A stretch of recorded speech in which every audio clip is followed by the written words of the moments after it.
Alrighty, so we are back. And we got the Datamines here for May this last. I don't know. I don't think this game is lasting much longer if power creep is going to continue to spiral out of control like this. So we got the Valentine's units here, and courtesy, of course, of Gengar and Tsukasa. Always shout-outs to them for the lovely Datamines here. Now, I'm very late. I was trying to sleep, and then I checked my phone real quick, and all of a sudden we got everything going on, so I had to wake up. All right, Selena. We'll just do this right on the cuff.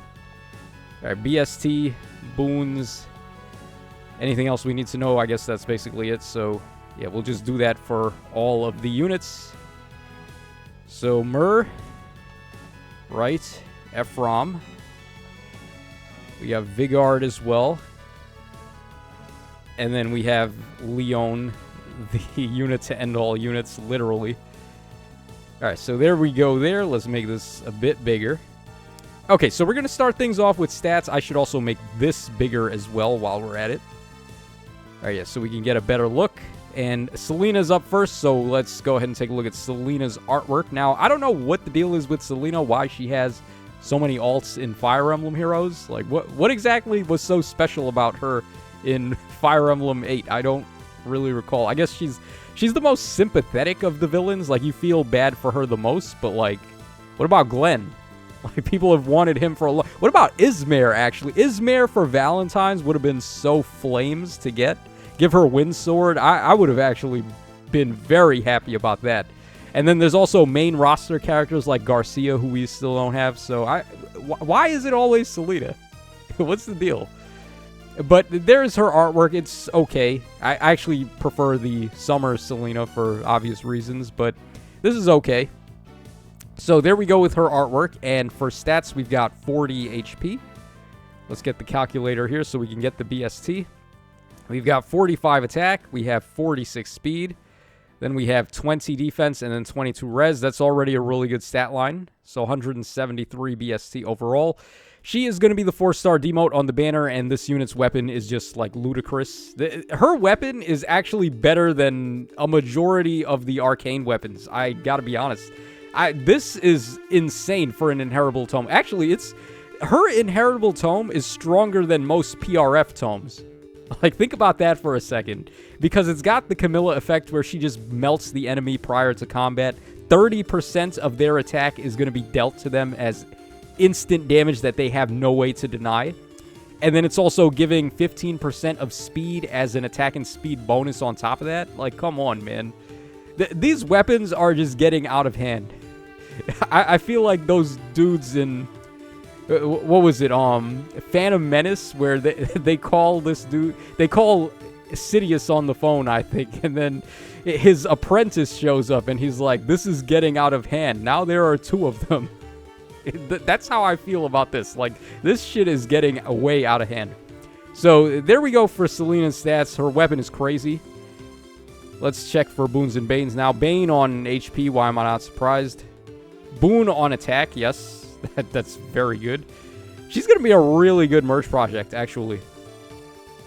Yeah, if she's got plus attack like that, and her attack stat is this good, and she's a 4-star.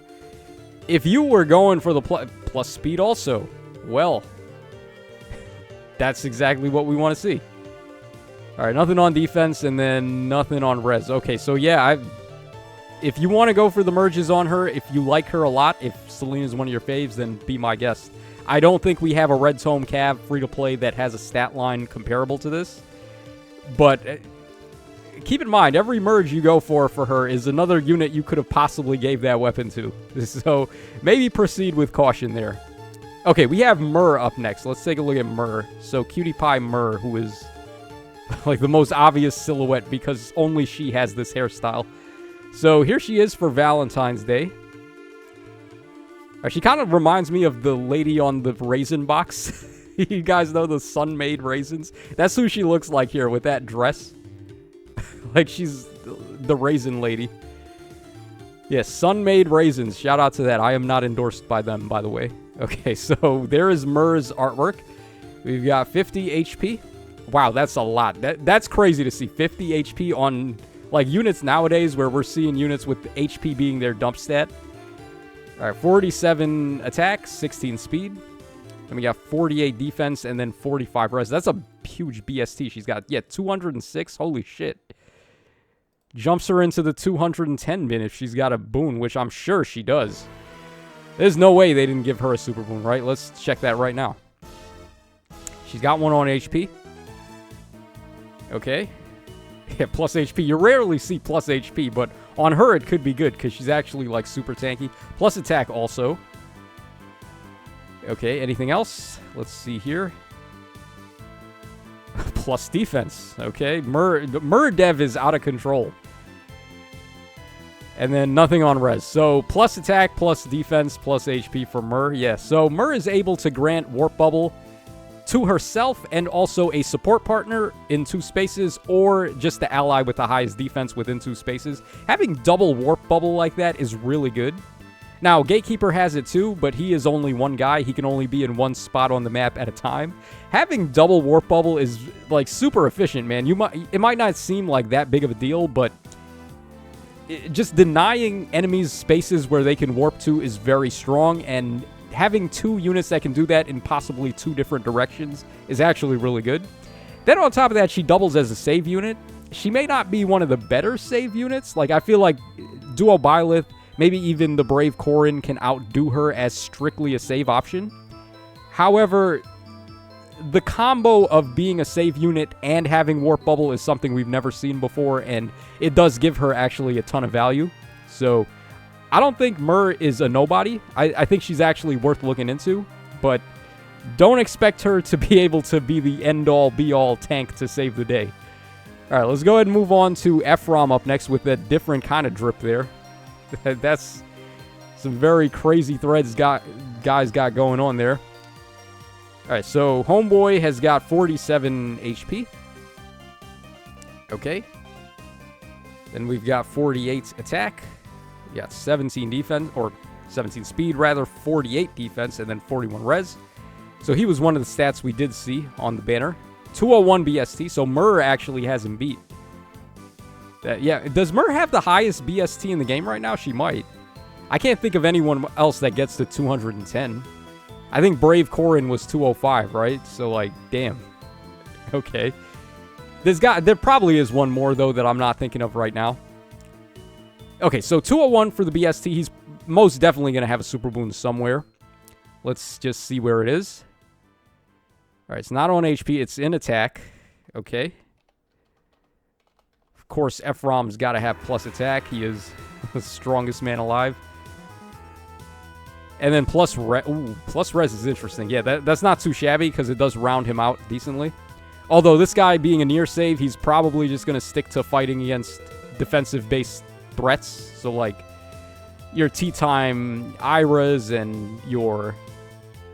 Like, who's the Axe Cav going around right now? There's, like, Axe Cavs are, like, flavor of the month. There's so many. There's Dimitri. There's Carla, who's one. There's a lot of Axe Cavs going around. Also, Summer Ephraim, his own self. And then there's mainly Sword Cavs. And then Lance Cavs, we got, like, Brave Crom, who's a thing. So, more so, you're going to need him to have high defense than high res. But, like, there are some dragons that can player phase. So, having high res, more so, I would say, for Aether Raids, where there's a lot of defensive mythic dragons where you may run into them. But for Summoner Duels, if you're running a near save, you probably just want to focus more on defense. So even though he's got that plus res, maybe better just go like plus attack, plus defense with him. Or even plus HP if you're not sure. Okay, and what does Ephraim do? He's pretty similar to the Summer Ephraim. He's got a similar B skill where he's giving the enemies vantage on him. So they can attack him first. I don't really understand why he needs to do that. He can also nullify enemies' DR. He's coming with Armored Blaze, so that's non-pierceable DR, which is pretty good for him. He doesn't have Special Spiral, though. That's one thing. So, like, getting him to re-up his thing over and over may not be the easiest. But him having the Brave Attack and also Nullifying Guard will make that not so difficult to do. And then he's got a shit ton of healing. He's getting 7 HP back per hit landed. And then after combat, 7 HP. So, good sustain. Pretty good attack and defense. And then he nullifies DR. He can be a nuke if he wants to with his Brave attacking and DR nullification. So a very well-rounded unit here. Just the problem is going to be mobility with him more often than not. Okay, so let's go ahead and... Oh, we didn't look at Ephraim's artwork, by the way. So here he is. The Pauper Prince himself. All right, this was the artwork. His hair looks kind of like Ewan's there. That's why I thought. And also, he's got the, like, headband thing there. It's like a chain of daisies or whatever, like 4-leaf clovers or something. But yeah, his hair, like, kind of reminds me of Ewan's hair there a little bit more. And Ewan also has the headband thing. Okay, so there we go with that. All right, we got Daddy Vigard up next. So, Grand Hero Battle option. Let's see what they gave to him. Now, Vigard is pretty awesome. His original artwork was really fire. So, let's see here. We got 51 HP, 45 attack, 26 speed, needless amounts of speed. Then 47 defense and 31 res. You can definitely tell the difference between a Tempest Trial free-to-play unit and an actual banner unit. Because, look, his speed is a dump. This guy's is not. And then it just punishes him on res for no reason. But we'll take it. 200 BST is very good for a free-to-play unit. And let's see if he... even if he has a boon, though, it's not going to matter. He's not going to jump into the 205 bin. So that's an RIP. They didn't give him 201. All right, he does have a super boon on HP, though. So let's go ahead and get that. All right, can't type. All right, nothing on attack. Surprisingly, no plus attack. Oh, did they really do this? Wow, what a bunch of bitches. They gave him plus speed, really? Oh, man, come on. All right, not even plus defense. Really? Not even plus defense? And I think he's got plus res also. I'm going to have to... It's way... Yeah, I'm like way too tired to do that. Yeah, it is plus res. All right, at least he's got multiple super boons. Plus HP is good. We'll give him that at least. But, man, speed and res, not really... What I just said about this guy in res is going to apply to him as well. You want to go for defense. He's another freaking axe unit, too, as if we don't have enough free-to-play axe units. But let's take a look at his artwork before we grab the pitchforks. All right, pretty solid. Kind of reminds me of Gustav a little bit. Like the Valentine Gustav. They've got similar vibes, except Gustav was showing off the arms. And he's showing off those biceps. All right, decent art. Not quite as good as his original. I like that one a little bit more. But this one's pretty good, too. Okay, so there we go for Vigard. Is he going to be a worthwhile merge project? Well, his score is pretty good. He's going to have access to distant counter melee to score even higher, so that's also good. Does he have a perf? Hold on, let's skip ahead. I just want to see if he has a perf weapon. No, he doesn't.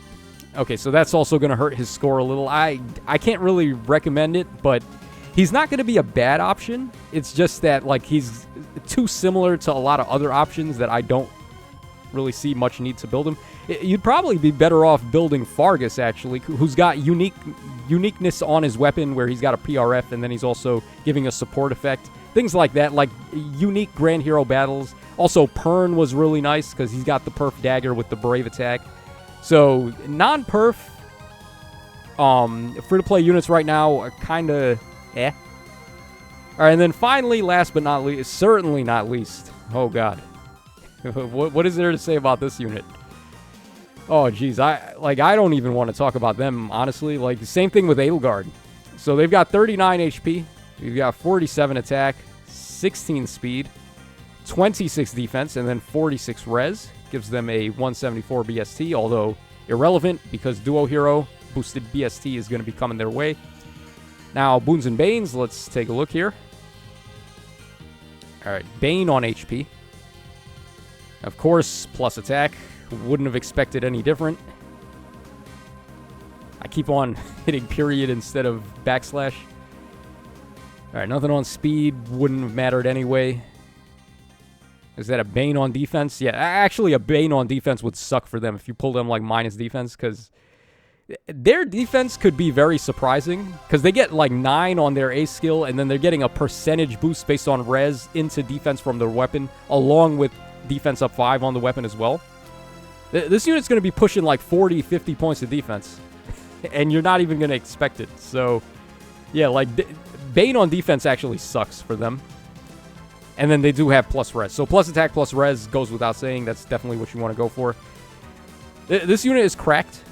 Like, do I need to say it again? I mean, if people are going to quit the game over this, like, this is the type of unit that is a game quitter for a lot of people. So let's take a look at their artwork. At the very least, we got the good ending for Leon. I know a lot of people are going to be happy about that, especially Leon fans.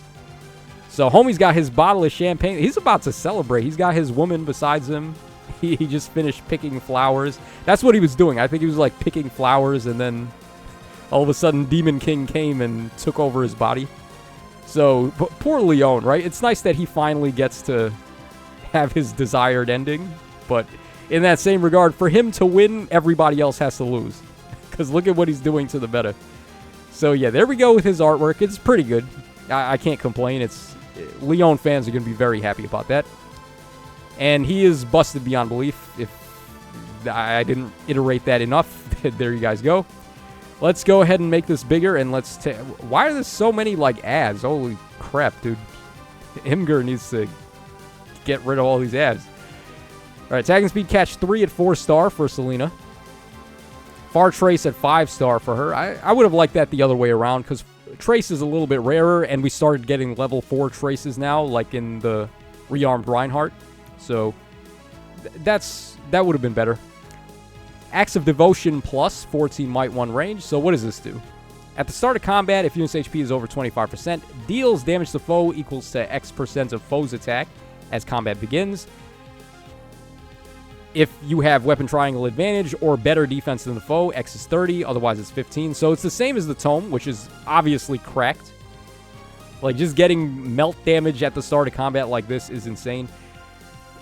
This may be better than the Tome even, like, depending on what type of units you're giving it to, because of course melee is in a very good spot right now. We just got Emblem Marth's Ring, which gives everyone -1 special trigger. Comboing that on top of with what you call it, No Quarter, which we also got on the Christmas banner, like, you're gonna be just like blowing everything up. Nullify DR, melting on top of that. Crazy, just a crazy amount of damage. Nothing can survive anymore. I guess that's why this is balanced. Like, they can release this unit and it's okay. Just ending everyone's turn.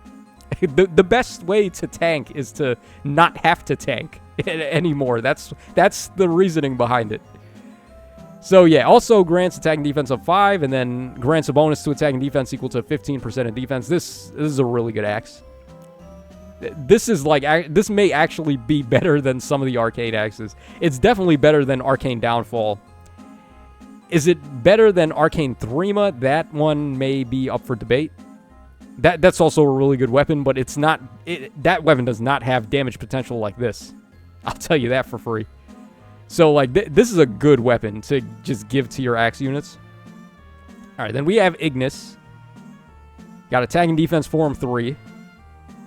Oh, at 4-star. And then even follow-up at 5-star. Maybe if we get level 5 or level 4 follow-up, even follow-up, and odd follow-up, and they do something good. But I can't imagine them doing anything good. So, yeah, kind of an RIP. But it is what it is. What are you going to do? So there you guys go. That covers us for the Datamines for the Valentine banner. Oh, Tempest Trial Seals. Yeah, that's something I also did not cover yet. So Falcon Punch 100. Shout-outs to him. Attack and Speed Ideal, finally. And Dragon's Wrath. Oh, some pretty good seals, actually. Wow. Attack and Speed Ideal and Dragon's Wrath 3. Yeah, we'll definitely take that. We've been waiting on Attack and Speed Ideal for a very long time. So nice to finally get that one off the bucket list. And it seems like that's just about everything. So let me know your thoughts in the comment section down below. What do you guys think about this banner and Datamines and all that good stuff? And this is your boy Tasho signing out. So take care, fellas. And I'll catch y'all again on the flip side.